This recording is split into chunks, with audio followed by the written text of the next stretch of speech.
Bonsoir à tous, la jauge s'est stabilisée, vous êtes presque 50 participants. Bienvenue au webinaire La Maison Passive, tout public. Nous allons traiter le sujet de la migration de la vapeur d'eau. C'est un sujet qui n'est pas si facile comme vous allez pouvoir le découvrir. Quelques informations avant de démarrer.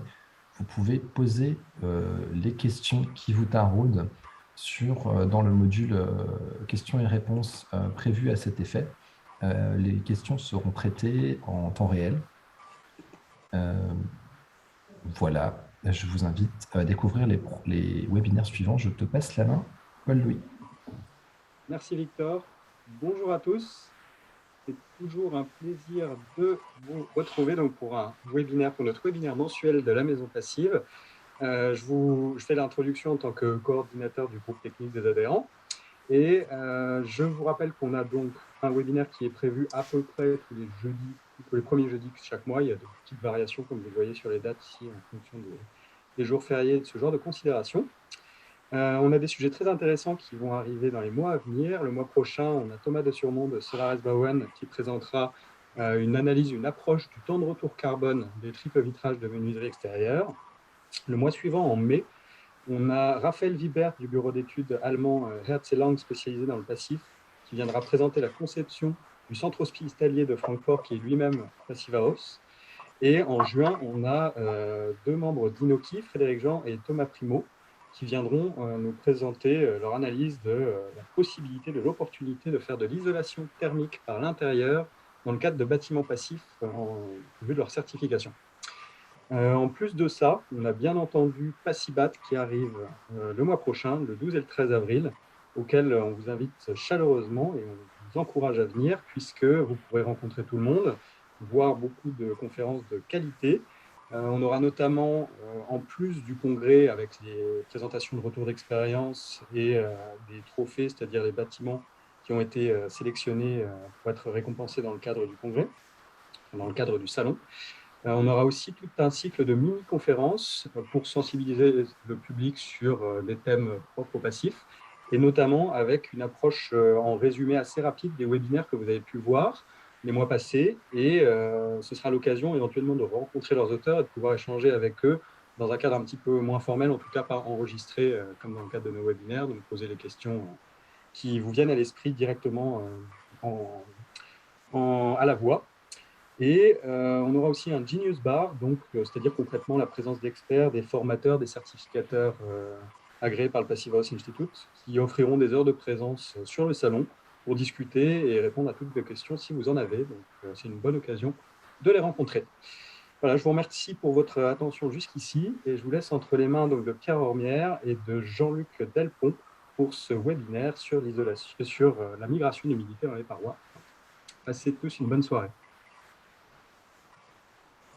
Merci Paul-Louis et bienvenue à tout le monde pour ce webinaire sur la migration de vapeur. La migration de vapeur, c'est facile ou pas toujours facile.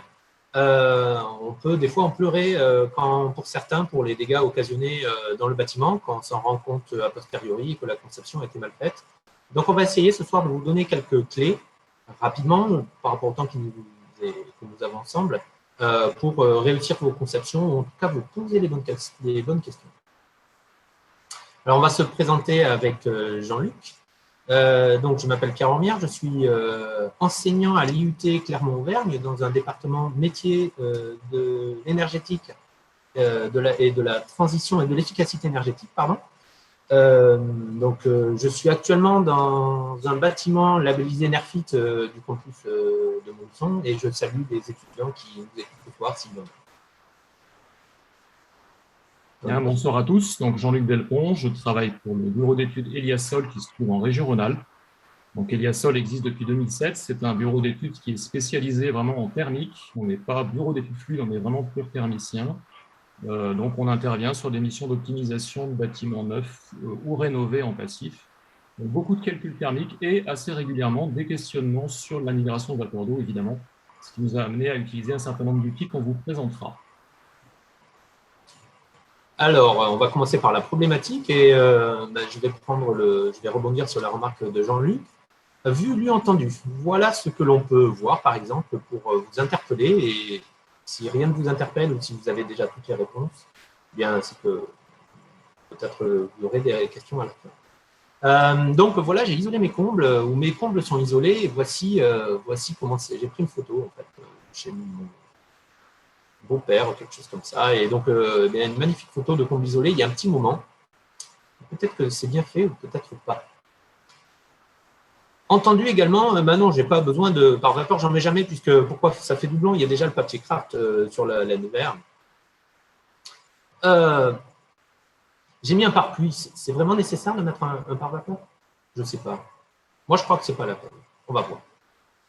Et puis, très courant aussi, un grand classique, j'ai fait des parois perspirantes, donc je peux faire l'économie de la ventilation. Bon, voilà ce que l'on peut entendre. Et puis, donc, on va essayer de vous donner des éléments de réponse par rapport à ça. À la fin, nous pourrons discuter des réponses qui apparaîtront à la fin de la présentation. Alors, on va commencer par donc, les sources de vapeur d'eau. Donc, c'est notre activité au sein des bâtiments qui produit de la vapeur d'eau. Là, c'est un peu centré sur le logement, sur le bâtiment. On pourrait avoir des process également, mais donc le métabolisme. Donc, une personne au repos, voilà, on produit selon notre activité, selon notre métabolisme, nos vêtements aussi qui influencent, 40 à 60 grammes par heure, donc chacun d'entre nous. Sous un effort et sous la chaleur, bien on va produire plus de vapeur, on va transpirer, ça peut monter. Voilà, vous voyez, ça peut quintupler la production de vapeur jusqu'à 250 grammes par heure, voire au-delà. Ce sont des ordres de grandeur. Retenons que voilà, un logement de 4 personnes, c'est jusqu'à 25 kg par jour de vapeur d'eau sous forme de vapeur à évacuer. Vous avez l'illustration de foyer normal où on prend des bains, pourquoi pas un jacuzzi, et puis on repasse, on fait la cuisine. Voilà les sources de vapeur d'eau. Mais dans l'industrie, on pourrait avoir des process, des bains qui utilisent pourquoi c'est important de se préoccuper des sources de vapeur? Mais tout d'abord parce que cette vapeur d'eau, elle est susceptible de condenser et donc de l'isolant mouillé, c'est plus de l'isolant. L'intérêt de l'isolant, c'est l'air qui est immobilisé, emprisonné pour limiter la convection. Quand on remplace l'air par de l'eau, on voit que les conductivités de quelques isolants augmente d'un facteur entre 4 et 16, 4 et 17 pour la laine de verre, 17 pour la laine de verre. Donc la laine de verre, un grand classique, conductivité sèche 0,035, mouillée 0,6, elle a augmenté de 17. Et puis surtout, cette laine de verre, une fois qu'elle est chargée en humidité, elle va se tasser. Et là, dans les parties supérieures des parois, il n'y aura plus de laine de verre, donc un énorme pont thermique, un défaut, et ce qui va encore accélérer le processus de condensation. Oui, c'est un petit peu la double peine. Et petit commentaire, Pierre, c'est un peu un angle mort, ça, puisqu'effectivement, quand vous regardez une fiche technique d'un isolant, on va vous donner le lambda air sec, mais on ne va pas vous dire ce lambda va se dégrader d'un facteur temps si le matériau est humide, et pourtant, c'est important dans la vraie vie du bâtiment. On a aussi des conséquences sanitaires à envisager, des développements, moisissures, bactéries, champignons, donc des composés organiques volatiles, des odeurs. Alors, petite anecdote, ce sont des parents une famille qui m'interpelle et les parents qui disent c'est bizarre, chez nous, on est obligé de repeindre la chambre des enfants tous les 2 ans parce que les murs blancs grisent. Donc là, ce sont des problèmes de condensation qui apparaissent. Voilà. Et puis, donc on a évoqué les conséquences sur les isolants, les conséquences sanitaires, mais on a également des conséquences structurelles. Alors, donc, on peut avoir, donc, si on a de la condensation dans les parois, si on a des matériaux qui sont insensibles à l'eau, du béton, du polystyrène, on ne le verra peut-être pas. Les isolants vont se dégrader, mais c'est pas les isolants type laine de verre vont se dégrader, mais ce n'est pas structurel. On aura un problème énergétique, mais on n'aura pas un problème structurel. Par contre, dans le bâti ancien ou dans la construction bois, on va avoir des problèmes structurels. On le voit sur la photo du milieu. on a des murs en pente de bois et terre, et ben ça va s'effondrer. Ce sont des murs en terre crue, avec de l'eau, c'est de la boue. Voilà. On a également, on le voit sur la photo de droite, ça rejoint un peu le point précédent, le développement de champignons, c'est une mérule qui va attaquer le bois, et donc, outre les odeurs, aux conséquences sanitaires, on va avoir un problème structurel. Et bien sûr, ce sont ces problèmes de vapeur d'eau et de problèmes de condensation dans les parois, de manière générale, sont très compliqués à traiter, ils sont très onéreux à traiter si on le fait postérieurement. Alors, aujourd'hui, on va surtout parler de vapeur d'eau, mais on va quand même dire qu'on va pas, il ne faut pas penser que à la vapeur d'eau. Et je vais reprendre cette illustration d'Ateba. On le retrouvera en référence dans la bibliographie à la fin. Il ne faut pas oublier que en fait, l'eau dans les parois, elle peut aussi venir de la pluie, parce qu'on a une gouttière qui est abîmée, parce qu'on a un parement de façade qui est abîmé. On peut avoir des remontées capillaires, en particulier dans le bâti ancien, parce qu'on n'a pas de rupture de capillarité. On peut également, on insère dans les murs, imaginons qu'on insère dans les murs des isolants qui ont pris la pluie, voilà, vous avez beaucoup d'humidité dans les murs. Et puis bien sûr, la migration de vapeur. C'est un problème également qui est couplé avec d'autres problématiques du bâtiment, et particulièrement prégnant pour les bâtiments très performants, les bâtiments passifs. Si en plus vous avez des défauts d'étanchéité à l'air, vous allez aggraver vos problèmes de condensation, et de même avec les ponts thermiques. Donc c'est dû à un problème multifactoriel. Un peu de back to basics, et voyez un petit peu de quoi il s'agit, de l'air, de l'eau, de la vapeur et de l'énergie. Qu'est-ce que ça fait tout ça ensemble par des geysers. Alors, je vous propose un cas simple. Je vous propose un mur en pisé avec une température intérieure de 20 degrés et une température extérieure de 0 degré avec, vous voyez, les livres. Alors, on va devoir quand même passer par un diagramme de l'air humide que vous connaissez peut-être. Et si vous ne le connaissez pas, je vais vous le présenter rapidement. Alors, il y a beaucoup de traits, beaucoup de couleurs, donc on va commencer à simplifier un petit peu tout ça. Et on va s'intéresser dans ce diagramme à deux paramètres parmi d'autres. On va revenir dessus s'il y a des questions après. Mais on va s'intéresser en particulier à la température que l'on voit en abscisse, et à l'humidité relative ou l'hygrométrie, qui est la courbe de 100% à pointillé. Et toutes les courbes qui sont dessous sont les courbes d'humidité relative.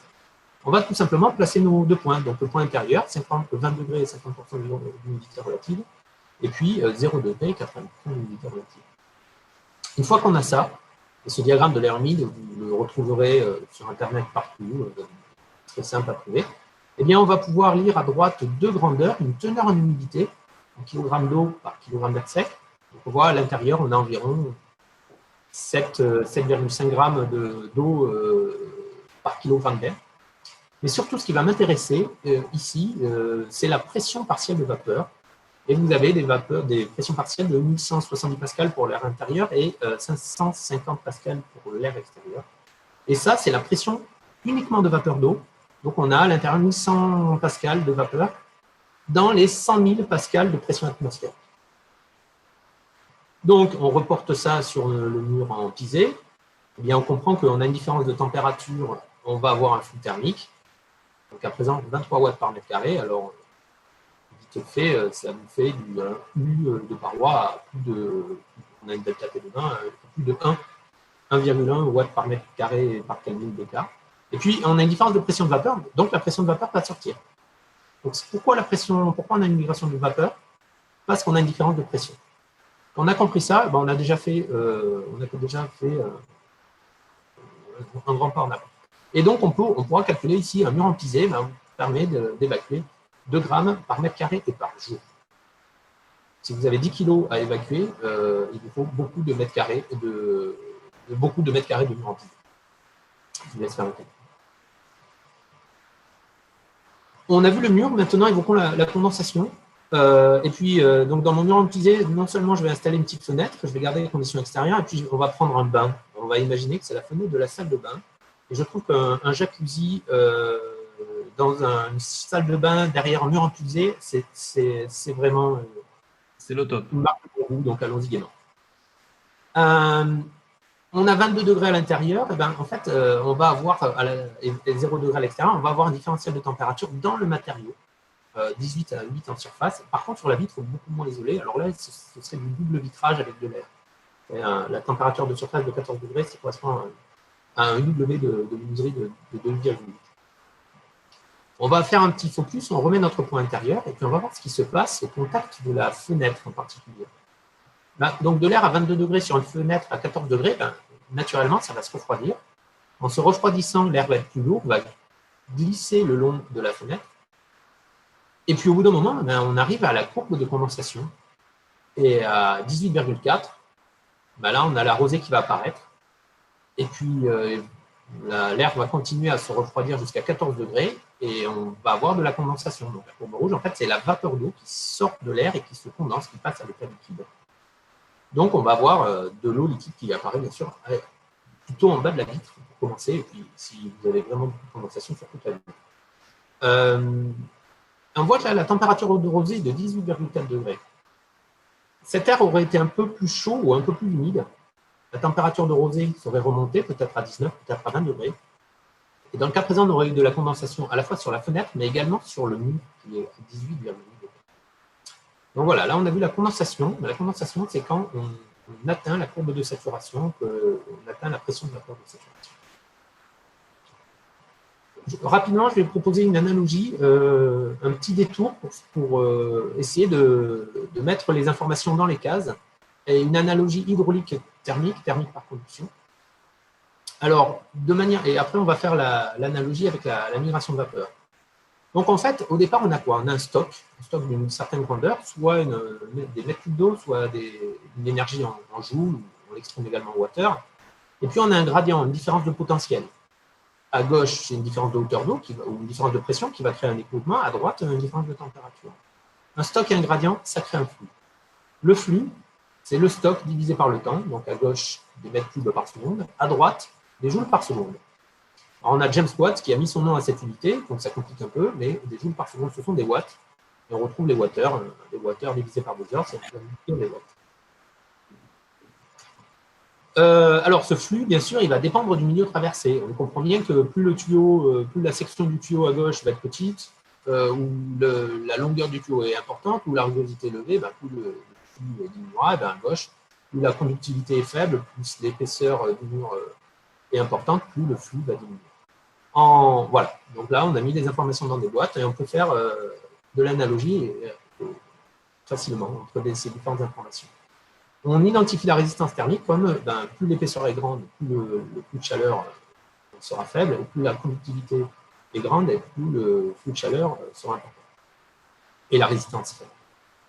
Alors, on reprend la même information, mais maintenant, pour anticiper les difficultés de compréhension sur les matériaux, on va faire la même chose avec de la vapeur d'eau. Donc, le stock, c'est la vapeur d'eau dans le bâtiment.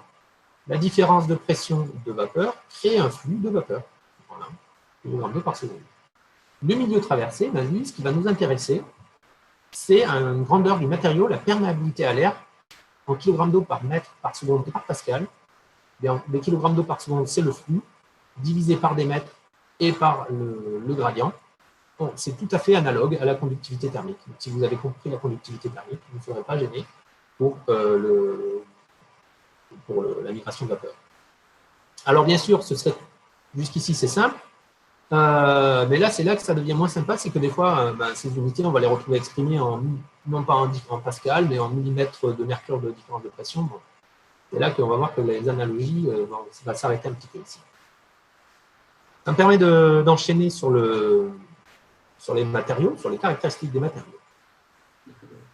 Donc, on retrouve cette perméabilité à la vapeur d'eau qui est comme un peu la conductivité. Voilà, retenez, c'est la conductivité, l'équivalent conductivité, mais pour la vapeur d'eau. On retrouve également dans la bibliographie, on peut le retrouver dans les fiches techniques, pour savoir à quoi ça correspond, une perméance. Alors là, c'est la perméabilité, mais divisée par l'épaisseur du matériau. Bon, donc ce serait un peu l'équivalent de l'inverse d'une résistance, on peut dire ça. Donc, on voit que la correspondance et l'analogie se poursuivent. Par contre, on va un peu les laisser de côté. on peut les trouver dans les fiches techniques, mais le plus couramment, on va retrouver un facteur de résistance à la diffusion de vapeur d'eau, le mu, la lettre mu. Alors, par convention, on a pris, c'est la conductivité de l'air, c'est la perméabilité de l'air, le sigma R, c'est un petit delta, le delta de l'air, divisé par donc le delta d'air, la perméabilité de l'air, divisé par la perméabilité du matériau. Donc ça, c'est le mu, l'être mu, et c'est sans dimension, puisque ce sont deux unités de la même grandeur. Et ça vous paraît un peu technique, mais peut-être en tout cas, c'est ça que vous allez rencontrer le plus souvent dans les matériaux, on va le voir juste après. Et pour des matériaux d'épaisseur fixée ou d'épaisseur très fine, pour les pare-vapeurs par exemple, on aura directement un SD exprimé en mètres. Alors c'est le mu fois l'épaisseur du matériau. Et ce sont vraiment, j'insiste un petit peu, mais ce sont ces deux grandeurs qu'on va retrouver le plus fréquemment. Mais bon, avec les diapos précédentes, si vous tombez sur, je ne sais pas moi, une fiche Acermi avec une perméance, une perméabilité, ou voire une perméance exprimée en différence de pression en millimètres de mercure, vous pourrez chercher, comprendre ou faire la pointe. Donc ici, vous pourrez retrouver, puisque vous aurez accès au replay de ce webinaire sur le site de la Maison Passive, vous retrouverez les analogies qui sont développées ici. Quelques exemples, peut-être, Jean-Luc, si tu veux les commenter un petit peu. Oui, on vous a mis un petit peu de visuel, parce que c'est vrai qu'avec toutes ces formules et ces paramètres, on s'y perd un petit peu, mais en rentrant un petit peu dans le concret, donc là, par exemple, on a une fibre de bois, un isolant souple de 120 mm, dont on connaît le lambda, donc 0,036, la conductivité thermique, la masse volumique et le facteur de résistance à la diffusion de vapeur d'eau, donc le fameux mu, qui vaut 2. Ben, si on avait à calculer l'épaisseur de lame d'air équivalente qui correspondrait à ces 120 mm de fibre de bois, on ferait donc 0,12 fois donc l'épaisseur fois le mu de cette laine de bois, ce qui nous donne un SD de 0,24. Donc on peut faire la même chose avec un panneau d'OSB, qui lui, là dans cet exemple, on a pris un panneau de 12 mm, donc à un coefficient mu de 217.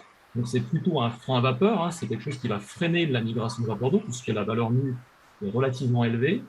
Donc on se retrouve avec un SD qui vaut 12 mm fois 217, donc 2,6 mètres. Vous voyez qu'avec un panneau qui est 10 fois moins épais qu'une laine de bois, on a une valeur de SD qui est beaucoup plus élevée, ce qui est normal. Autre exemple, avec un panneau en polystyrène expansé, toujours la même épaisseur par rapport à la fibre de bois qui se trouve au-dessus, mais cette fois, on a un mu qui est beaucoup plus élevé. Donc alors là, on a une fourchette parce qu'évidemment, on n'a pas un fabricant particulier, et donc les valeurs de mu peuvent effectivement varier en fonction des fabricants. Donc on a une fourchette de 30 à 70. Là, Pierre a fait un petit calcul avec une valeur moyenne, donc un SD de, toujours pareil, épaisseur x 50. On se retrouve avec un SD de 0,6. Vous voyez déjà qu'on est moins perméant à la vapeur d'eau avec un panneau de la même épaisseur par rapport à un panneau de fibre de bois. Et puis, oui, on peut dire ici que déjà l'accès aux données, à ces informations, au facteur de résistance mu, ça peut être soumis à caution. Les valeurs ne sont pas toujours indiquées dans les fiches techniques, oui, ou alors avec une fourchette, ou alors quand vous avez des matériaux un peu anciens, eh bien c'est assez compliqué et c'est très variable. Et sachant qu'en plus, soit on ne connaît pas ces valeurs, soit elles sont variables avec la température ou variables avec l'humidité. On le verra un peu plus loin, elles peuvent être variables avec ces paramètres. Effectivement. D'ailleurs, amusez-vous à chercher, par exemple, sur les laines minérales, les différents paramètres que les fabricants vous proposent. Le plus souvent, vous allez trouver le lambda, en cherchant un peu, et puis c'est tout. Généralement, on a très rarement la masse volumique, on n'a quasiment jamais le mu. Après, ça dépend des fabricants. C'est vrai que si on va sur des fabricants biosourcés, on trouve plus facilement des données. Donc, dernier exemple, le panneau de contreventement, ici, ça doit être un Durelis, ouais, c'est Spanotech qui fabrique ça. Ce sont des panneaux qui sont souvent utilisés en ce qu'on appelle en panneau 3 en 1, c'est-à-dire qu'ils font du contreventement, de l'étanchéité à l'air, parce qu'ils sont traités spécialement pour ça, et puis donc l'effet de frein vapeur. Donc là, on a aussi un panneau de 12 mm avec un facteur mu qui est, vous voyez, beaucoup plus élevé quand même que celui de l'OSB, 510, et on se retrouve donc avec un SD supérieur à 6 mètres. Donc avec un panneau qui comprend la même épaisseur que le panneau d'OSB. Donc vous voyez que tous les matériaux ne se valent pas en matière de construction de votre composition de parois et de migration de vapeur d'eau. Donc il faut faire très attention à tous ces éléments-là. Alors ce panneau de contreventement, faut bien regarder la fiche technique. Il est conçu pour être à l'intérieur, donc pour servir de contreventement intérieur. Alors que le panneau OSB, on le rencontre souvent, le contreventement extérieur. Bon, ben, sur un chantier, attention, il a aussi un sens. La couleur, le vert, doit être normalement à l'intérieur. Bon, mais peut-être que sur un chantier, le charpentier était comment dire, le terme m'échappe, mais avait des problèmes à identifier les couleurs parce qu'il était bien à l'extérieur, ce panneau de contreventement, avec un frein vapeur pour les spécialistes à l'intérieur avec un SD de 5. Bon, on allait avoir un petit problème de condensation. Alors, heureusement, l'architecte s'est renseigné à temps. Un mot aussi par rapport à la remarque de Jean-Luc. Pour préparer cette présentation, j'ai fait ce que tu proposais, Jean-Luc, d'aller chercher les fiches techniques des isolants. Alors, je suis allé chercher des laines de verre, etc. Et bien, dans certaines laines de verre, certains matériaux, dans les fiches acermiques, quand on cherche un petit peu, on peut trouver ces fiches acermiques. On va avoir, mais parfois des nus, parfois des perméances, parfois des perméabilités à l'air. C'est assez amusant à convertir tout ça. Oui, c'est un peu la samaritaine sur ces fiches-là. C'est compliqué. Alors, on a parlé des matériaux et des nus. Et ben, donc ici, je vais vous présenter donc maintenant les notions de pare-vapeur, de frein-vapeur. On n'aura pas le temps de trop rentrer dans le détail, mais on pourra peut-être le faire selon les questions. Ici, on a donc un pare-vapeur. Sa définition, donc, c'est un SD, une valeur de SD, de l'épaisseur de lame d'air équivalente, supérieure à 18 mètres, destiné à limiter, voire même à fortement limiter la vapeur d'eau. Donc, ça doit se mettre du côté chaud. Et on peut avoir un SD jusqu'à 100. Pour des matériaux, alors on va avoir des SD très importants qui vont être recommandés quand derrière, à l'extérieur du mur, c'est fortement fermé à la vapeur d'eau. Donc là, on ne veut absolument que rien ne rentre. Ou alors pour des locaux humides. Les freins vapeur, eux, ont souvent des valeurs de SD plus faibles, donc entre 0,1 et 10, donc selon les fabricants. Et puis, évolution, ça arrive. Évolution récente, quelques années, ça existe. On va rencontrer des freins vapeur hygrovariables, donc qui vont voir leur valeur de SD varier selon les différences de pression. L'intérêt de ces différences de pression, différentes d'humidité de l'air ambiant. L'intérêt, c'est que sur la petite illustration de gauche, en hiver, on va avoir un frein vapeur avec un SD élevé qui va bloquer majoritairement la migration de vapeur. Si on le voit sur l'illustration de droite, à partir de cette documentation ProClimat, on a l'intello qui, pour une humidité élevée, on va avoir des valeurs de SD qui vont remonter jusqu'à 12, voire 14. C'est un exemple parmi d'autres.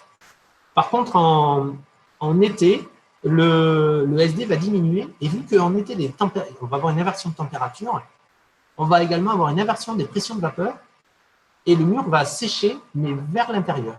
Dans ce cas-là, c'est très intéressant d'avoir un vapeur hygrovariable qui va permettre de sécher le mur vers l'intérieur, et que cette humidité qui retourne dans les locaux soit évacuée par la ventilation. Tiens, excuse-moi, on a deux petites questions.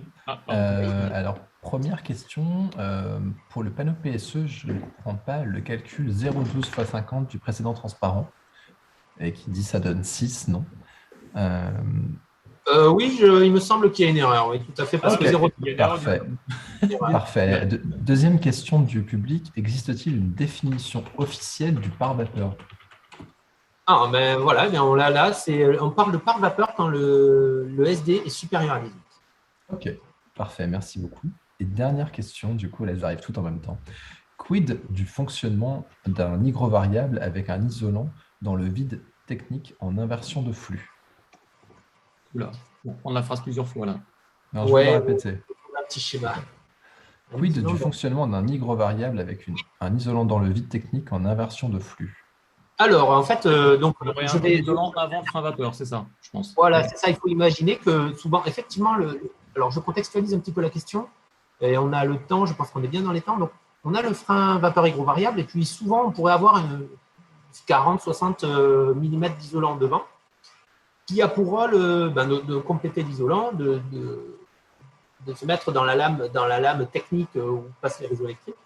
Et puis, c'est intéressant d'avoir, bien sûr, de reculer ce pare-vapeur par rapport à la finition intérieure pour éviter les accros, les coups, etc. Rarement visible. Alors, merci pour cette question. En fait, ce frein vapeur, il va être, cet isolant qui est à l'intérieur, il faut qu'il soit fortement ouvert à la vapeur d'eau. Il ne faut pas que l'isolant qui soit à l'intérieur par rapport à ce frein vapeur hygovariable soit fermé à la vapeur d'eau, parce que non seulement ça ferait double fonction, mais surtout, ça ne pourrait plus sécher. Donc, si vous mettez une laine de verre, de la ouate, de la fibre de bois ouverte à la vapeur d'eau, c'est OK.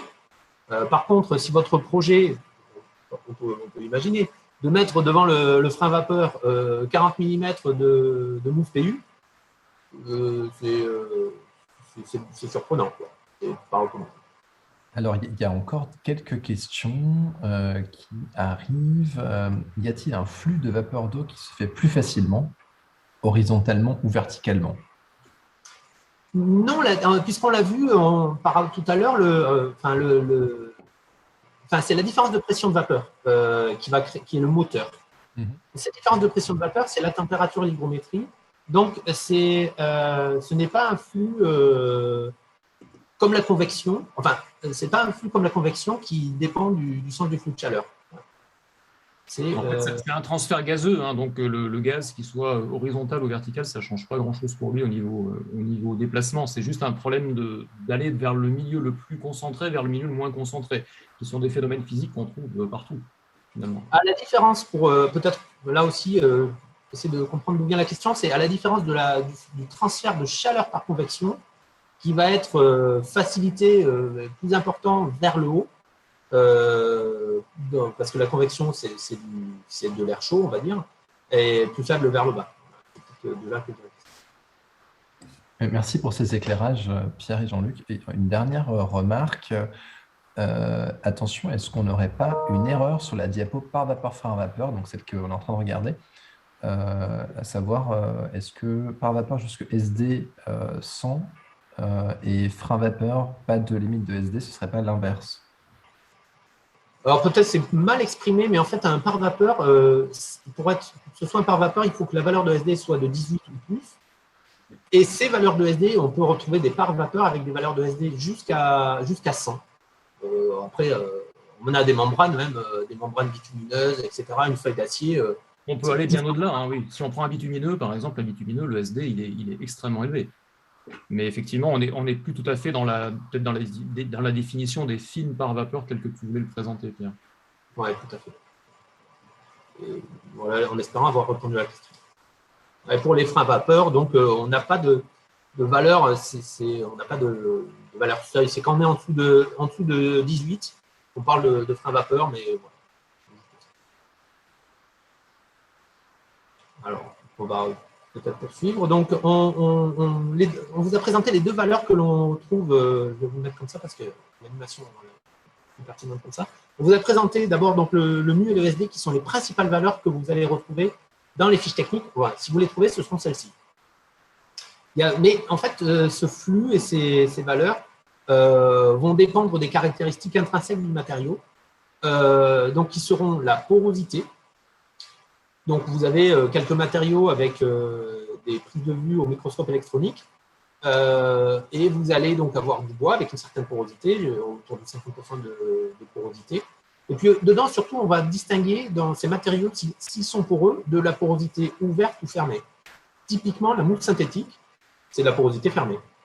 Donc, c'est plein d'air, certes, mais la vapeur d'eau ne va pas passer très difficilement au travers, elle devra passer dans le réseau physique du matériau, mais ça va être assez complexe. Par contre, de la laine minérale avec la même porosité, là, c'est une porosité ouverte, et là, on aura un mu de 1. Alors que la mousse synthétique, on a vu qu'on avait un mu autour de 5. Alors, autre caractéristique, c'est l'hygroscopicité des matériaux. Alors ça, c'est la capacité du matériau à stocker de l'eau liquide ou à fixer les molécules de vapeur d'eau à la surface par adsorption, sans se dégrader. Donc, c'est de la fixation de surface de vapeur d'eau. Là, on voit donc, j'ai repris cette illustration d'une thèse d'Antoine Hébrard, On voit un matériau sec et dans la zone hygroscopique, on va avoir la fixation de vapeur d'eau. Et puis, quand il y a de plus en plus de vapeur d'eau, quand on va vers la saturation, on va passer par une phase capillaire. Donc là, ce sont des matériaux qui sont capables de stocker sans se dégrader l'humidité. Ça va être le cas des matériaux biosourcés, souvent. Les laines minérales vont être peu hygroscopiques. Alors, on a une autre question, messieurs. On va peut-être faire un long avec cette diapo parce que on va peut-être apporter des réponses. Ok, d'accord, ça marche. Toujours pour en conclure avec ces caractéristiques des matériaux, on a parlé d'hygroscopicité, de capillarité. Alors, c'est souvent complexe à comparer. La capillarité, c'est la capacité de mouvement d'eau liquide dans le réseau de matériaux. Et en fait, pour simplifier, je vous propose un petit schéma avec à gauche un matériau hygroscopique qui peut stocker beaucoup d'humidité, mais cette humidité va peu migrer. Et à droite, un matériau peu hygroscopique, mais capillaire, où la capacité de stock est faible, mais la capacité de migration est importante. Donc, c'est plutôt pour distinguer ces deux grandeurs. Et ce qui est amusant, intéressant, imaginons que on a un mur en béton, dans le cas présent, isolé avec de la laine de verre. Et donc, on verra tout à l'heure les mécanismes de condensation interstitielle. Et on va avoir de la condensation ici, bien sûr, à l'interface, parce que le mur en béton est froid. Donc, la vapeur d'eau présente dans l'air condense. Mais qu'est-ce qui se passe? On va avoir de la condensation. Et cette condensation, par la capillarité, elle va aller vers la gauche. Donc, on va avoir un sens de vapeur vers la droite et une migration liquide vers la gauche. Alors, pas beaucoup avec de la laine de verre parce que c'est un matériau plus hygroscopique et peu capillaire, mais pour des matériaux hygroscopiques et capillaires, ça permet de répartir l'humidité liquide sur l'ensemble du matériau et peut-être permettre de résister plus longtemps à cette eau en espérant qu'il sèche rapidement. Peut-être des questions, Victor?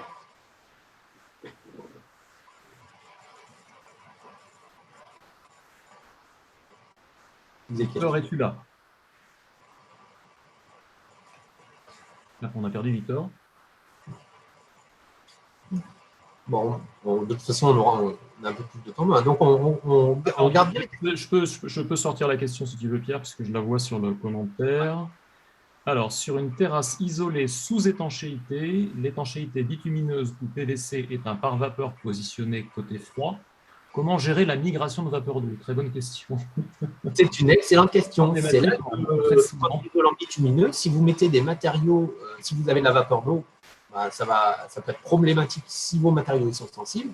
Et le mieux, c'est de ne pas avoir de vapeur d'eau. Alors la solution, dans ce cas-là, quand pratiquement une toiture terrasse avec membrane d'étanchéité, non ventilée, on va mettre un pare-vapeur avec un SD de 90. Et surtout, il faut qu'il soit très bien scotché. Alors, j'ai envie de vous dire merci pour cette question. J'ai envie de vous dire si votre terrasse, vous avez des poutrelles béton et du PSE au milieu, vous allez peut-être avoir, si vous avez des défauts de scotch ou de mise en œuvre, vous aurez peut-être de l'humidité, mais ça n'aura pas de problème structurel.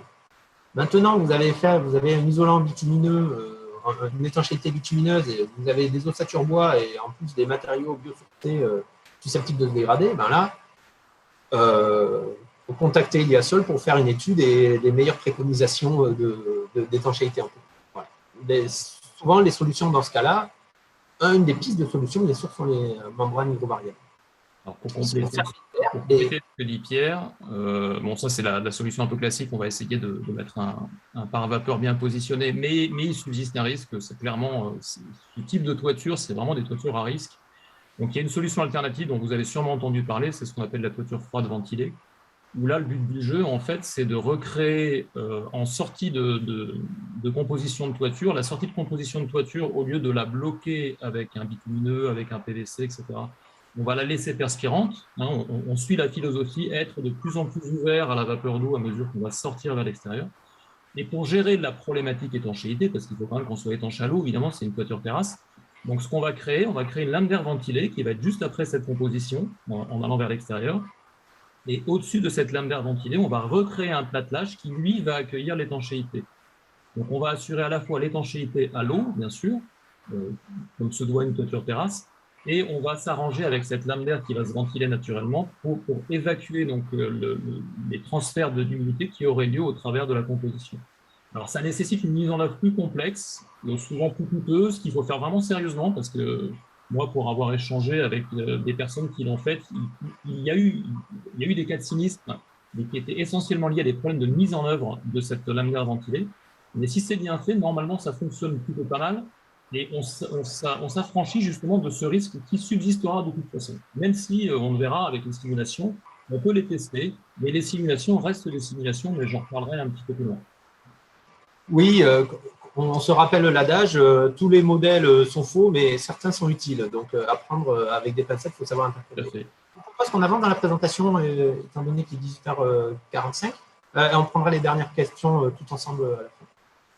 Alors, je vous propose donc quelques cas pratiques. Alors, je vais reprendre mon mur en pisé et puis je vais l'isoler de 140 mm de fibre de bois à l'extérieur pour commencer.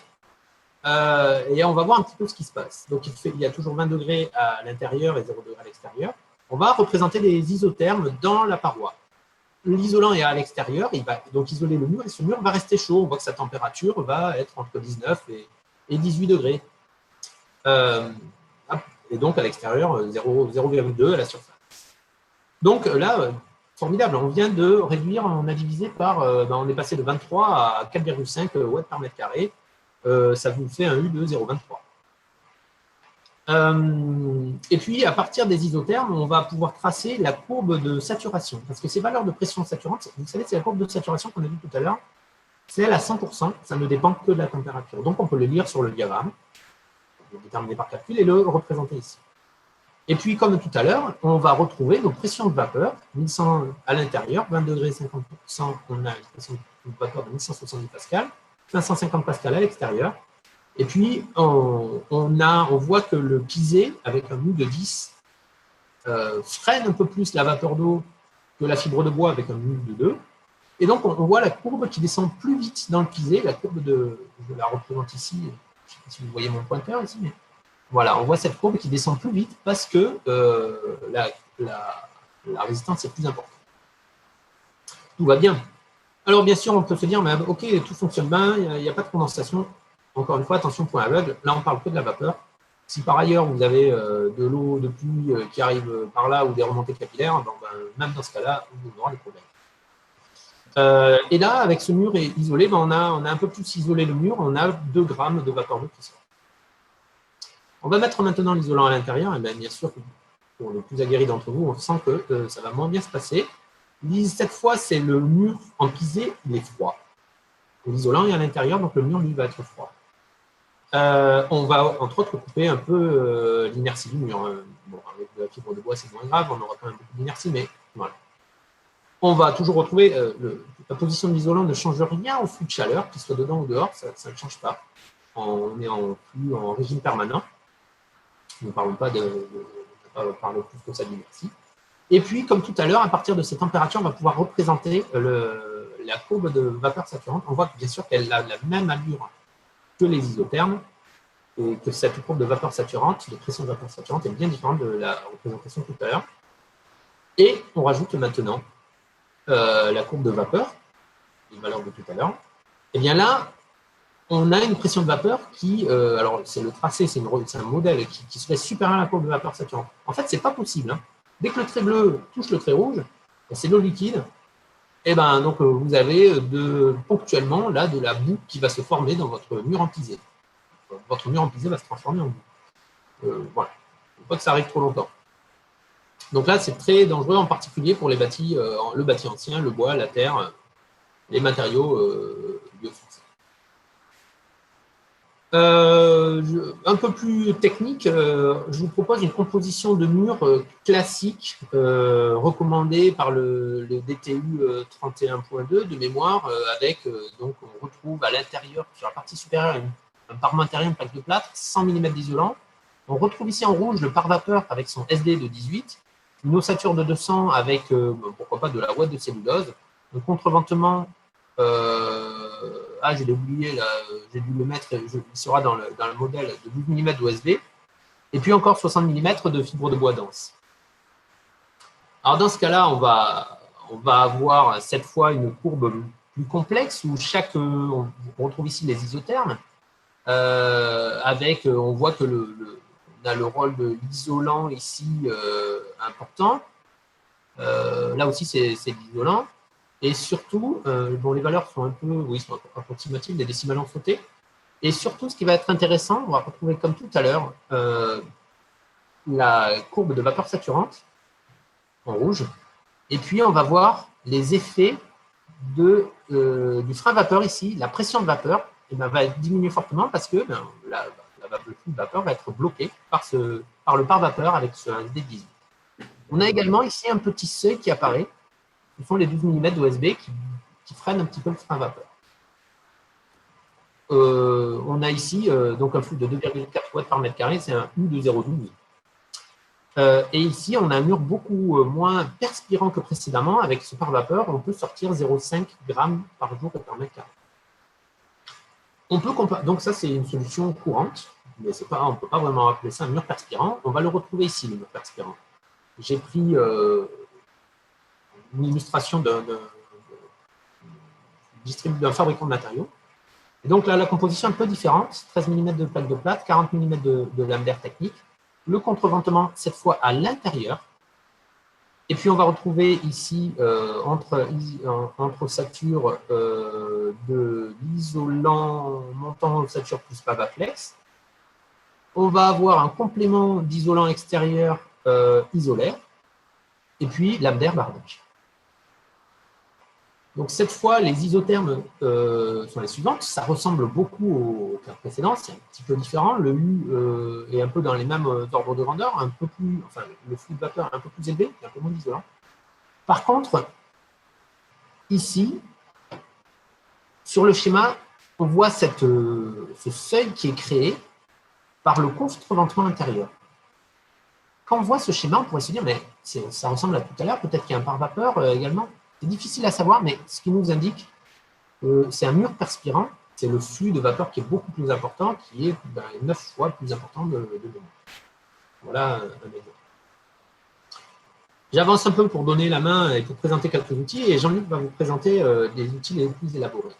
Les courbes que je vous ai présentées, je les ai réalisées avec le diagramme de Glaser, une petite calculatrice Excel que je présente à mes étudiants. Donc, c'est très pratique, c'est très pédagogique, c'est facile, relativement facile à faire.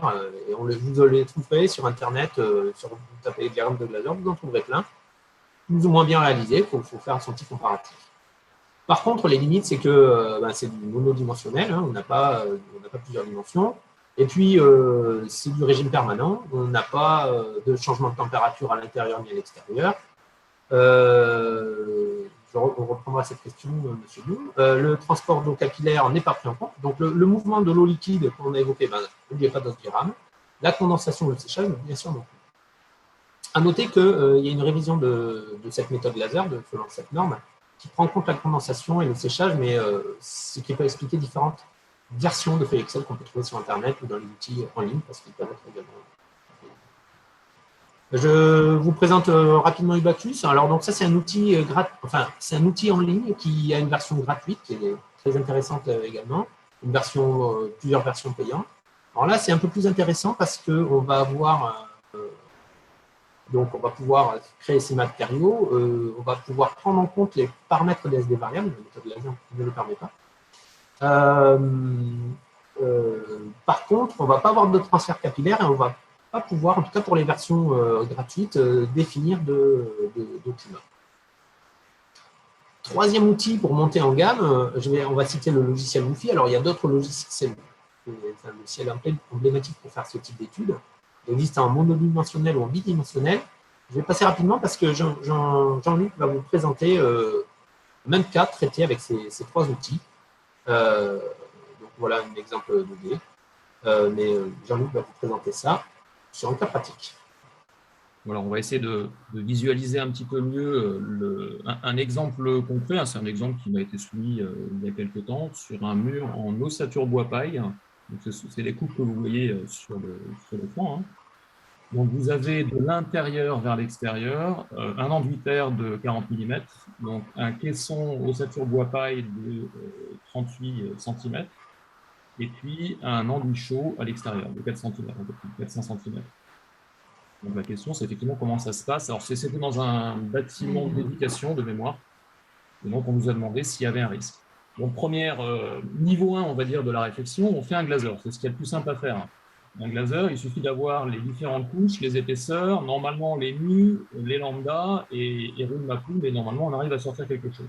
Donc l'exemple que je vous montre à l'écran ici, il a été fait avec le logiciel qui s'appelle Playad, pour ceux qui connaissent. C'est un logiciel qui regroupe plusieurs modules qui permet de faire du calcul thermique, mais qui permet aussi, depuis des versions un peu plus récentes, on va dire, d'intégrer un diagramme de glaser du moment que vous avez rentré votre composition dans le bon sens, évidemment, et de paramétrer ce qu'on appelle les conditions limites.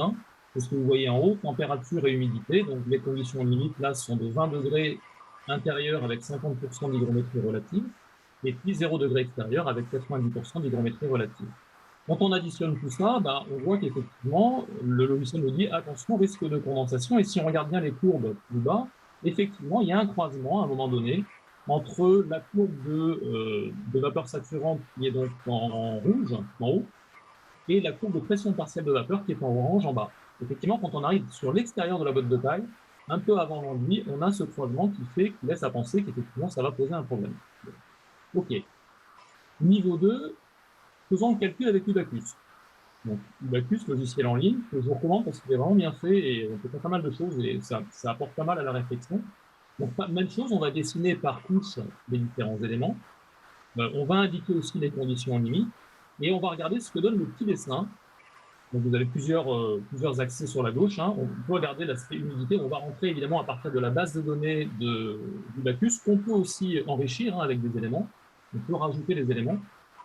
Et puis, il va vous faire ce petit dessin, alors qui peut inquiéter un petit peu parce qu'on voit quelques petites gouttelettes justement à l'interface entre la botte de taille et l'enduit chaud. Mais il ne faut pas s'arrêter là, il faut regarder les commentaires. Et avant d'aller, pardon, excuse-moi de t'interrompre Jean-Luc, avant d'aller plus loin, il y a peut-être quelque chose qui vous a interpellé dans la couche 2, on voit du bois d'épicéa. Cet outil Ubacus, il est assez intéressant, il vous permet de modéliser les ossatures traversantes, ce que nous ne pouvons pas faire. On a un peu de modélisation bidimensionnelle. C'est l'équivalent d'un 2D, effectivement, ce qu'on ne peut pas faire avec le glaser, déjà. Donc, il y a un petit peu déjà autre question, du coup, Jean-Luc, on nous demande si le DTU ossature bois n'impose pas un pare-vapeur sur toutes les parois extérieures. Oui, je vais répondre. J'avais hâte de répondre à cette question. Alors, je te laisse faire. En fait, il faut bien lire les DTU, il faut lire la date du DTU. Le DTU, DTU 31.2 de 2013 imposait un pare-vapeur avec un SD de 18, voire 90 selon le revêtement extérieur, selon les conditions de mémoire. Et puis, si vous avez suivi un peu, vous aviez des documents du programme PACT, un programme, et vous aviez des règles pro pour la construction bois qui ouvraient la porte au mur perspirant. Et bien, en fait, le DTU a évolué. Si vous regardez maintenant dans la version de 2019, vous avez deux options. Soit vous avez une obligation de moyens, vous mettez un pare-vapeur, soit vous avez une obligation de calcul et vous donne la possibilité maintenant dans les DTU d'avoir des murs perspirants. Voilà. Ce sont des règles professionnelles. C'est dans votre DTU. Vous pouvez faire depuis 2019, mai 2019 peut-être, des murs perspirants. Regardez bien dans la DTU et votre version de DTU. Comme quoi les choses avancent. Voilà, donc ce que je voulais dire simplement, c'est qu'il ne faut pas s'arrêter effectivement au premier dessin d'Ubacus qui va vous dessiner des petites gouttelettes là où il y a un risque de condensation. Il faut aussi regarder donc, les commentaires. Alors, il y a plusieurs façons de calculer sur Ubacus, méthode des éléments finis 2D, ce que vous voyez en haut, et la DIN 4108, j'avoue que j'utilise toujours la méthode 2D. La DIN 4108 me donne des fois des résultats un petit peu bizarres, et j'avoue que je ne saurais pas là comme ça vous dire dans le détail la différence. Maintenant, ce qui est intéressant, c'est de regarder donc, les deux commentaires qui se trouvent dans le texte à droite, où ils vous disent, effectivement, il y a de la condensation, il y a tant de kilos de condensat par mètre carré qui se crée dans cette paroi, mais par contre, en été, cette quantité d'eau sèche en X jours. Et là, ce qu'il faut regarder, donc il se base effectivement quand même sur la DIN 4108, il y a une quantité maximale d'eau admissible, qui est de 1 kg par mètre carré, on voit qu'on est largement en dessous, et on a un resséchage qui est très rapide.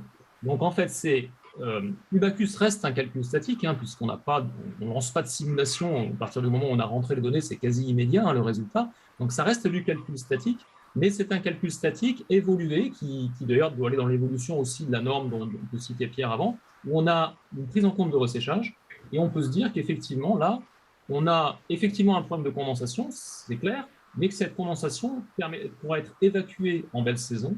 Il y aura un resséchage, donc c'est ce qui est précisé dans ce texte-là. Puis en dessous, il vous précise également donc résistance à la moisissure. Dans ces conditions, dans les conditions, donc l'hypothèse qu'on a indiquée dans le calcul, il n'y a pas de risque a priori fongique. Donc on est déjà dans un résultat un peu plus rassurant. Ce qui est bloqué sur le glazer, finalement, ce n'est pas si tranché que ça. Ça fonctionne quand même avec un resséchage. Donc niveau 3 maintenant de la réflexion, on va paramétrer sur Wi-Fi. Alors nous, on utilise Wi-Fi 1D, ce qui fait qu'effectivement, c'est la remarque que posait Pierre sur Ubacus, on ne pourra pas dessiner les ossature bois. Donc c'est déjà, effectivement, on pourrait considérer que c'est un pilier par rapport à la réalité. C'est vrai. Tous les logiciels sont des modélisations plus ou moins parfaites. Elles ne sont jamais parfaites, mais il y a un degré de perfectibilité. Et sur Wi-Fi 1D, effectivement, on ne peut pas dessiner ça. Par contre, la grosse difficulté avec Wi-Fi, c'est qu'il faut énormément de paramètres. Là, il va falloir qu'on rentre l'hygroscopie des matériaux, la capillarité, le fait que le lambda, par exemple, la conductivité thermique va évoluer avec l'humidité du matériau. Ce qu'on ne fait pas, évidemment, qu'on ne peut pas faire sur Ubacus ou sur Glazer. Donc, c'est énormément de paramètres à rentrer. C'est une des premières difficultés, d'ailleurs, c'est où trouver ces paramètres. Donc, quand on a le logiciel Wi-Fi, déjà, on a une base de données par défaut qui contient un certain nombre d'éléments qui sont très utiles, qu'on peut d'ailleurs compléter, parce que nous, on a retrouvé des fiches complémentaires de bases de données qu'on peut intégrer dans Wi-Fi. On peut aussi créer ses propres matériaux. Et généralement, les deux démarches les plus courantes quand on s'attelle un petit peu à calculer sur Wi-Fi, c'est les deux possibilités, on va dire principalement, c'est on se base sur un matériau de la base existante qu'on va faire un petit peu évoluer par rapport aux éléments qu'on aura trouvés par ailleurs, par exemple chez le fabricant, sur Internet ou sur des recherches, ou on se base complètement sur des recherches approfondies qui ont été faites sur des matériaux, par exemple sur la paille. Là, en l'occurrence, les éléments de la paille viennent d'une étude de l'Université catholique de Louvain, qui date de 2013. Il y a des études qui ont été faites sur le pisé, on peut aussi intégrer des éléments du pisé. Donc, il y a toute une étape comme ça qui peut être très longue d'ailleurs, de recherche des informations, des paramètres et de saisie de ces paramètres. Ce qui est entouré en pointillé aussi, c'est un point important. Excuse-moi, juste avant. Le paramètre qui est entouré, c'est aussi un point qu'on a peu abordé jusqu'à présent, c'est la quantité d'eau qui est contenue dans le matériau au temps T0, quand on démarre la simulation. Évidemment, quand on fait un bâtiment, quand on met en œuvre, dans les matériaux, il y a de l'humidité. Et cette humidité, il faudra qu'elle s'évacue. Donc, il faut qu'on parte aussi de conditions initiales qui indiquent un contenu en eau du matériau. Donc, on fait cette démarche, évidemment, pour les trois éléments qu'on a dans cet exemple, l'enduit terre, la botte de paille, l'enduit chaud. Ensuite, on va dessiner, donc on va modéliser notre composition un petit peu comme un glazer. On va se retrouver avec à droite l'enduit terre, au milieu la paille et à gauche la chaux. Petite cerise sur le gâteau, avec l'outil, on peut mettre ce qu'on appelle des observateurs, les petites caméras, vous voyez les 4 caméras en fait, qu'on peut positionner dans tout le maillage qui se trouve en dessous, permettent de dire, là j'ai envie d'aller voir ce qui se passe. Au bout de la simulation, je veux que tu me donnes les niveaux d'humidité, d'hygrométrie, etc. dans cette zone-là. Donc là, on les a mis typiquement aux interfaces entre les différents matériaux. Donc on a saisi ces matériaux, c'est pas fini. Il faut rentrer aussi les conditions intérieures et extérieures. Donc là, on n'est plus en statique. Ça veut dire qu'il va falloir trouver des fichiers météo qui vont simuler une évolution annuelle de température, d'hygrométrie, etc. Mais pas seulement ça, de pluie, de rayonnement solaire, parce que le rayonnement solaire va participer évidemment au resséchage du mur. La pluie va participer à l'inverse, évidemment, au mouillage du mur. Donc tous ces éléments-là pourront être intégrés dans la simulation. Donc encore un temps passé assez important. Alors pour la définition des climats intérieurs, il y a plusieurs possibilités. On a accès à différentes normes. Là, on était parti sur la 15026, qui en fait fait varier l'humidité intérieure, l'humidité et la température intérieure en fonction de ce qui se passe à l'extérieur. Mais il y a d'autres façons de faire aussi. On peut paramétrer un jacuzzi, par exemple, comme disait Pierre. On peut se paramétrer aussi avec d'autres paramétrages différents. Donc voilà tout ce qu'on doit rentrer en préalable avant toute simulation. Et une fois qu'on a fait tout ça, on peut lancer la simulation. Alors ça, c'est la partie la plus visuelle de Wi-Fi. Il vous fait un petit film dynamique avec une évolution des courbes rouges et vertes. C'est les températures et l'hygrométrie dans le mur sur les différentes compositions, dans le temps, sur une période qui peut être très longue. Pour faire l'analogie avec une simulation thermique dynamique, en simulation thermique dynamique, généralement, c'est 1 an. Là, on peut aller sur 10, 15, 20 ans à faire tourner le matériau pour voir si vraiment il n'y a pas de risque à terme de saturation en eau. Et puis après, il y a des tableaux qui sont un peu plus difficiles à aborder, mais qui sont assez riches aussi en enseignement. Ce sont les tableaux qui montrent la teneur en eau des matériaux, les températures au cours du temps, l'hygrométrie aussi au cours du temps. Donc là, par exemple, c'est pour la paille. Donc on s'aperçoit qu'en début de simulation, le graphique de gauche, on attaque avec 14 kg par mètre cube. Ça, c'est l'humidité contenue en œuvre au temps zéro. Avec le temps, la paille va sécher, et puis après, on voit qu'on a un effet de humidification-séchage. Humidification-séchage, donc humidification en phase hivernale, mais resséchage en été, et la courbe n'évolue pas vers le haut, ce qui est très important. On arrive à un certain équilibrage.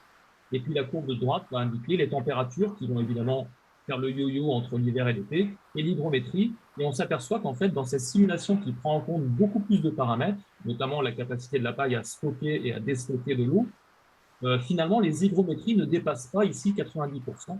Donc, on n'a pas, en tout cas, dans le prisme de simulation qu'on a pu avoir avec l'outil, on est rassuré sur le fait qu'a priori, ce principe-là de mur fonctionne parce qu'on n'a pas de saturation en eau qui amènerait des phases critiques pour la paille.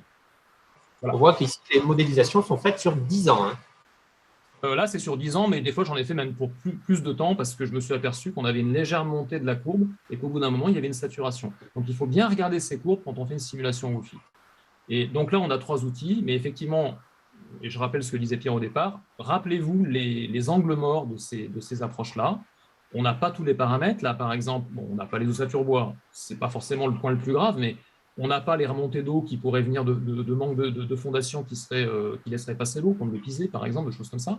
On n'a pas tous ces éléments-là, ces éléments extérieurs qu'on ne peut difficilement modéliser avec ces logiciels-là. Donc, méfiance.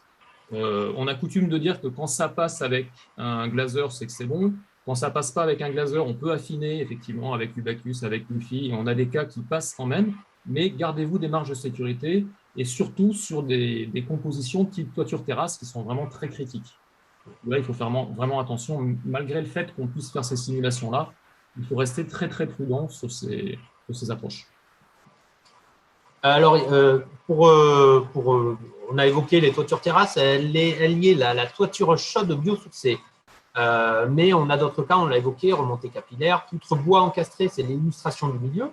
Et puis à droite, sur l'illustration de droite, vous avez une toiture terrasse biosourcée sous avis technique avec de la fibre de bois et du liège au-dessus. Je vous laisserai chercher tout cela, mais on va conclure et peut-être prendre des questions. Et si vous voulez en savoir plus sur ces cas complexes, suivez les webinaires ou sinon venez nous rencontrer à Passibat. Alors, vu, entendu. Alors, peut-être que on espère qu'avec cette présentation, vous aurez les réponses aux questions qui ont été posées au début. Alors, c'est un grand classique. Tel que c'est présenté sur la photo, la laine de verre et son papier craft ont été posés à l'envers. Le papier craft doit rester côté chaud. Il n'est pas vraiment un pare-vapeur, c'est la deuxième question, mais il assure un petit côté frein-vapeur. Donc, autant mettre le frein-vapeur côté chaud pour bloquer la vapeur d'eau à l'entrée. Alors, ça, je n'ai pas retrouvé la photo, mais sinon, j'ai la même où c'était un garage avec un logement au-dessus. Et quand on était dans le garage, on voyait le papier craft, ça avait été posé à l'envers. Par vapeur et par pluie, donc c'est pas du tout la même chose. Un pare-pluie est là pour bloquer l'eau liquide, mais surtout laisser sortir la vapeur. Donc avec des SD plutôt très faibles, des 0,1. D'ailleurs, on parle de pare-pluie HPV, haute perméance de vapeur d'eau, puisqu'évidemment, le but du jeu, c'est surtout pas de bloquer la vapeur d'eau. Oui, voilà, membrane HPV, pare-pluie HPV, haute perméabilité à la vapeur d'eau. Et puis les parois perspirantes, est-ce qu'on a besoin d'une ventilation? Oui, elle est indispensable. On l'a vu tout à l'heure, on avait, alors on va le faire vite fait de calcul, on avait un mur perspirant qui vous permettait d'évacuer 5 grammes, disons 5 grammes par mètre carré par jour, sachant qu'on produit 10 kilos au minimum, environ 10 000 grammes par jour. Donc, ça voudrait dire que votre maison, essayez de voir si vous pouvez avoir 2000 mètres carrés de murs perspirants. Il faut une grande maison avec peu de gens dedans. Voilà. Et vaut mieux éviter le jacuzzi. La ventilation, c'est 95% du boulot. Quelques guides, ressources parmi beaucoup d'autres, mais qui nous ont paru intéressantes. Un guide technique du CSTB, alors vous aurez des équations, les valeurs, si vous voulez avoir mal à la tête ou vous cherchez le sommeil, vous pourrez trouver des informations là-dedans. Plus intéressant, les fiches enfin plus intéressantes, qui sont plus pratiques surtout, les fiches ATEBA qui proposent qui analysent la migration de vapeur dans le bâti ancien parce que c'est assez critique. Et puis les migrations, le guide de migration d'humidité rédigé par Enertech, qui là propose typologie de mur par typologie de mur, des préconisations dans le cas de l'isolation par l'intérieur, par l'extérieur. Il y a bien sûr d'autres sources, ce n'est pas exhaustif, mais c'est un premier recensement. Eh bien, on vous remercie pour votre attention. On va aller rendre la parole à Victor, qui est le maître du temps et qui nous dira combien de questions on peut prendre. Je crains que Victor se soit éloigné de son PC. Non, je suis Non, bien là, Victor, je suis là, ne vous inquiétez pas. Parfait, autant pour moi. Merci beaucoup Pierre et Jean-Luc pour cette présentation extrêmement complète. On a répondu à la majorité des questions en temps réel. Je ne sais pas s'il y en a encore d'autres parmi les 55 participants qui sont encore en ligne et que je remercie. Voilà, une question. Quelles sont les précautions à prendre vis-à-vis des risques de condensation dans le cas de construction avec des blocs de coffrage isolants polystyrène avec béton coulé dans le bloc? Jean-Luc? Qu'est-ce qu'on peut avoir là-dessus? Généralement, c'est des blocs qui sont dissymétriques. Hein. Plus souvent, on a plus d'isolant côté extérieur qu'intérieur. Alors, ça reste du polystyrène, ce qui fait que, j'allais dire, on s'en inquiète un petit peu moins, puisque le polystyrène n'est pas du tout hygroscopique. Il peut tout à fait maintenir de la condensation entre la partie bétonnée et la partie polystyrène sans que ça pose un réel problème. Donc, c'est vrai que le problème est un peu masqué. Il y en a de toute façon, il y en aura certainement. On va le limiter par le fait qu'on a quand même plus d'isolant côté extérieur, généralement. Mais c'est moins problématique, on va dire, que sur des ossatures ou des choses comme ça. Tout à fait. Et puis, après, on a le béton qui va bloquer la vapeur d'eau. Et surtout, le fait que l'isolant, dans ces blocs coffrants isolants, l'épaisseur principale d'isolant est à l'extérieur. On va avoir donc, comme une isolation par l'extérieur, donc un mur chaud, donc peu de condensation, enfin très peu de risque de condensation. Vous pouvez vous tranquilliser. Pour les blocs bois, ce sera plus complexe à regarder quel bloc bois, comment c'est fait, mais en fait, il faudra voir les parements de part et d'autre du bloc bois ou comment un isolant. Bon, il faudrait regarder la composition. Pourquoi le par-vapeur doit-il être mis à maximum un tiers? Parce que si vous le mettez trop loin, eh bien, il va bloquer la vapeur. Je vais illustrer ça de cette présentation, excusez-moi pour le mal de crâne. On va faire quelque chose comme ça. On va reprendre cette illustration. Voilà, ici, pour le mur classique. Voilà, ben là, vous voyez, la règle est respectée. Le pare-vapeur, il est un tiers de l'épaisseur. Alors, c'est l'épaisseur d'équivalent isolant. Et si vous repoussez trop votre pare-vapeur, vous risquez de toucher, toucher, c'est une explication simplifiée, mais votre courbe de vapeur, de pression de vapeur, risque de toucher la courbe de vapeur saturante. Attention, sur un tiers de mémoire, il pouvait être un quart en montagne, parce que les conditions sont très rigoureuses. Le contenu, les webinaires, oui, seront retransmis et seront accessibles sur la page de la maison passive. Je vois passer les questions. Il y a deux autres questions, je ne sais pas si on a le temps, mais Victor. Allons-y. Alors, avez-vous des recommandations, des précautions à prendre sur les retours de pare-vapeur en construction bois, des erreurs à ne pas faire? Je ne suis pas sûr de comprendre la notion de retour de pare-vapeur, mais c'est quoi? C'est la connexion avec les autres éléments? Comment tu le comprends, Pierre? Je l'interprète, alors il y a on pourrait l'interpréter de deux façons. Quelle est la durabilité dans le temps de ces pare-vapeurs? C'est une question qui revient de temps en temps. Je n'ai pas encore pris le temps de consulter les fabricants de ces pare-vapeurs. Et après, ce qu'on peut faire, en tout cas, j'avais lu des articles, effectivement, sur notamment nos amis allemands qui ont réouvert des murs après 20-25 ans d'usage et pour voir justement comment vieillissaient ces pare-vapeurs et les scotch, hein, parce qu'il y a aussi les scotch. Ça se passe plutôt pas mal et pour une raison d'ailleurs assez compréhensible, c'est que finalement, tous ces éléments sont toujours du côté chaud. En fait, ces deux éléments-là ne sont pas soumis aux intempéries, aux aléas météo. Ils sont toujours dans une ambiance relativement stable. Donc, il n'y a pas vraiment de raison. Et en plus, ils sont protégés des UV, par exemple, parce que les UV sont des destructeurs de ces éléments-là. Il n'y a pas de raison particulière pour que ça vieillisse mal. Et le fait est que moi, ce que j'en ai lu, en tout cas, c'est que ça se passait plutôt bien, oui, de ce point de vue-là.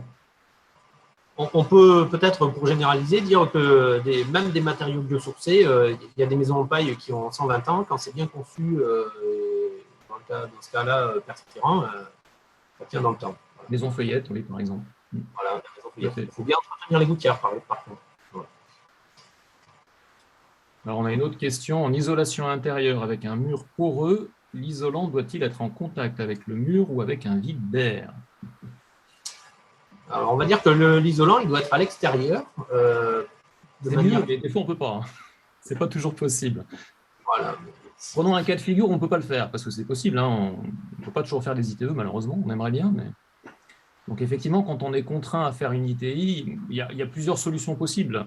Il y a la correction thermique, l'enduit correcteur thermique, qui est une solution intéressante, mais qui, niveau consommation, est quand même pas extraordinaire. On n'a pas du tout les mêmes performances qu'avec un véritable isolant.